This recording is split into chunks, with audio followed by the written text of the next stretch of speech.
Hello everyone, Procrastinating Turtle here. I am back and hopefully making videos more regularly.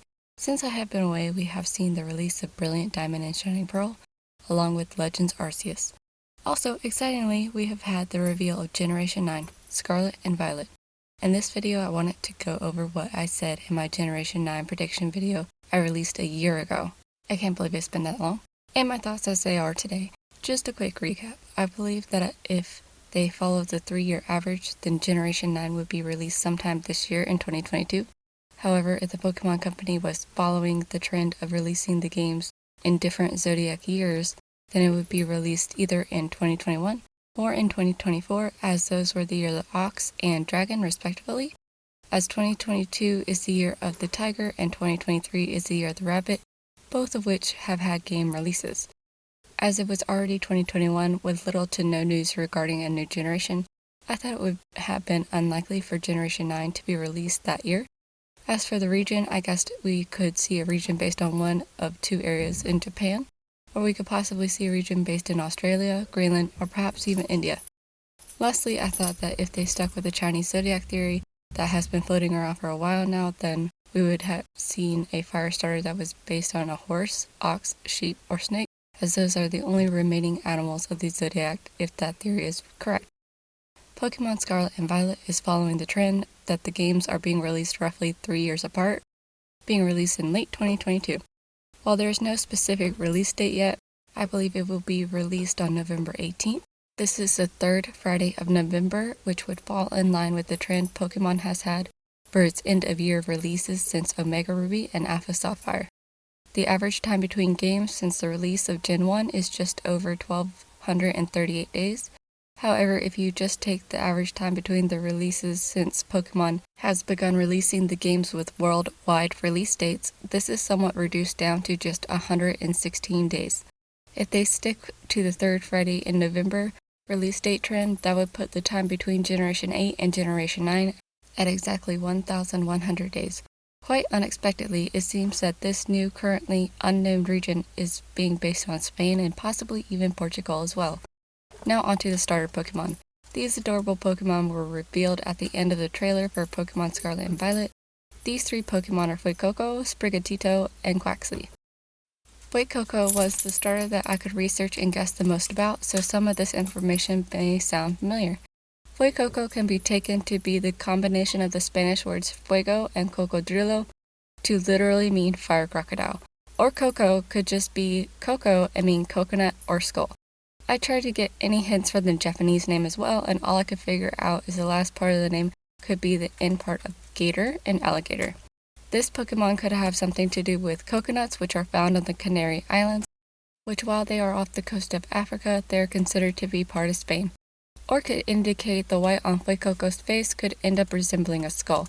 However, the Coco part of the name could also be a reference to the mythical Coco. This mythical creature has been depicted in several different ways, as it is known to shapeshift. Some of the ways it is described is like a dragon, an anthropomorphic alligator, or a creature with a tortoise body and head of a dragon. Also, the Coco can be tied to the traditions of trick-or-treating and jack-o'-lanterns, so that would be interesting to see if its evolutions somewhat reflect that. While it is somewhat possible, I am not completely confident that Fuecoco could end up looking like a sheep, horse, snake, or ox to continue the Chinese zodiac theory. However, there are some stretches that have been made around the internet that could potentially happen. Fuecoco could have an evolutionary line similar to Snivy in that it could evolve into a more snake-like creature, or as bullfighting is very popular in Spain, perhaps Fuecoco could evolve into something closer resembling a bull or bullfighter. Even if it doesn't end up resembling either of those, both male ox and male crocodiles are referred to as bulls, so one can make an argument that Fuecoco line could end up representing the ox due to the name, as Cyndaquil did in Generation 2, as that Pokemon is based on an echidna, which are monotremes like the platypus and not rodents. Sprigatito is the next starter Pokemon. There was a little bit less about this Pokemon that I could guess about. When I did the same with the name as I did with Fuecoco, it looks like the name can be broken down into SPRI and Gatito.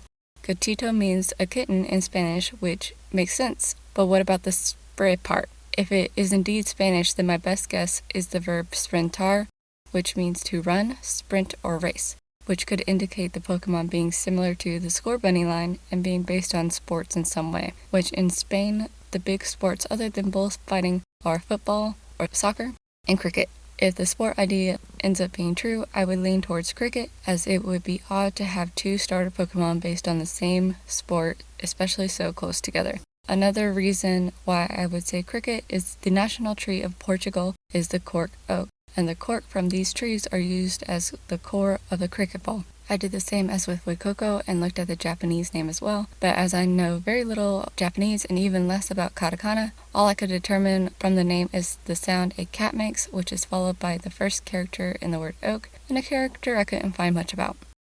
Quaxly is the last starter Pokemon. This one was very difficult. I tried to break down the name as I did with the other two.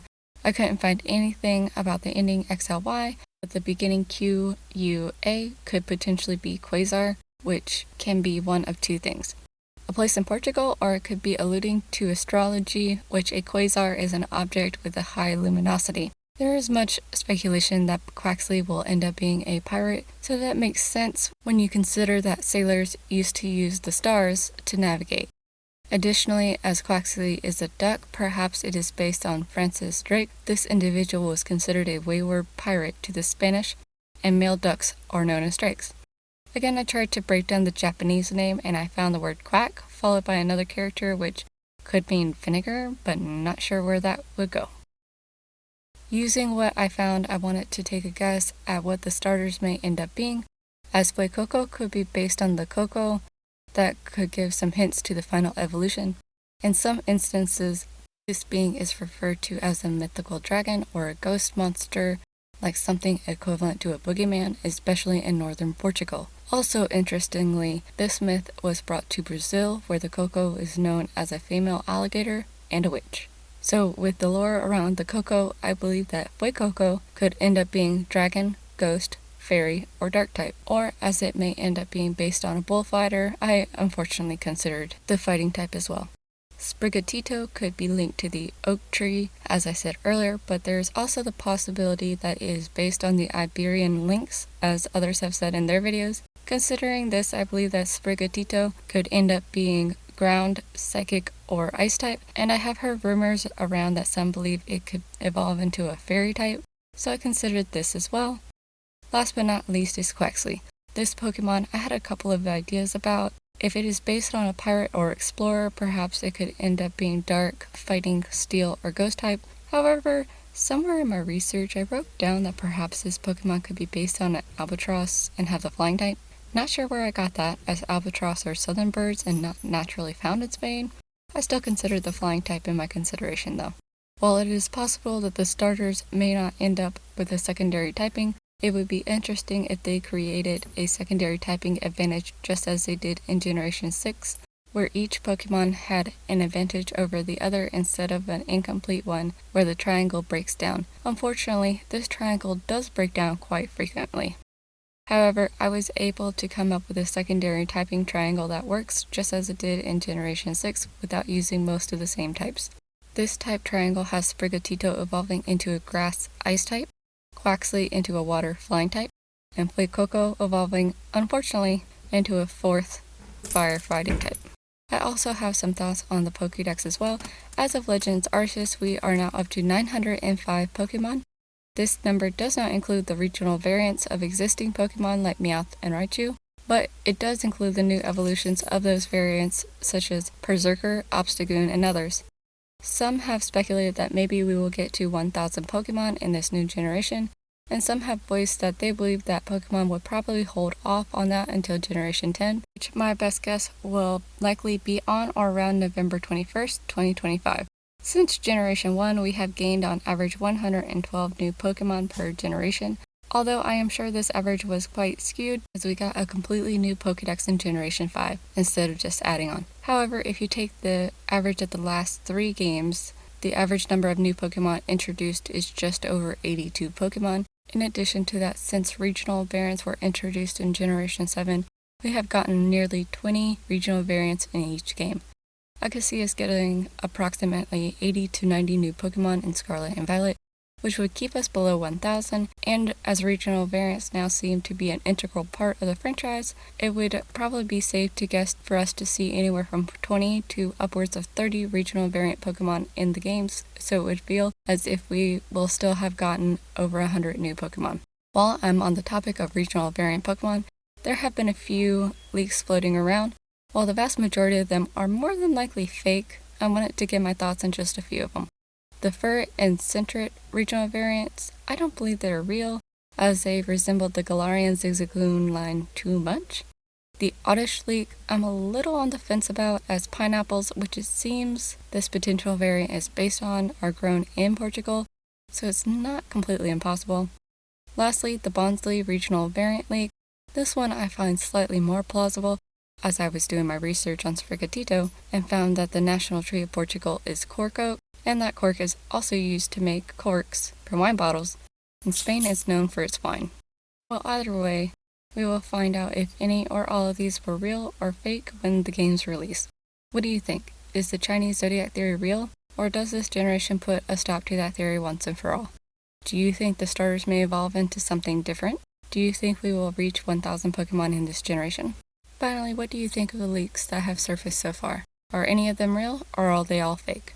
Leave your thoughts down in the comment section below, and if you agree with anything I have said in this video, please leave a like on the video, and I will hopefully be back with another video soon.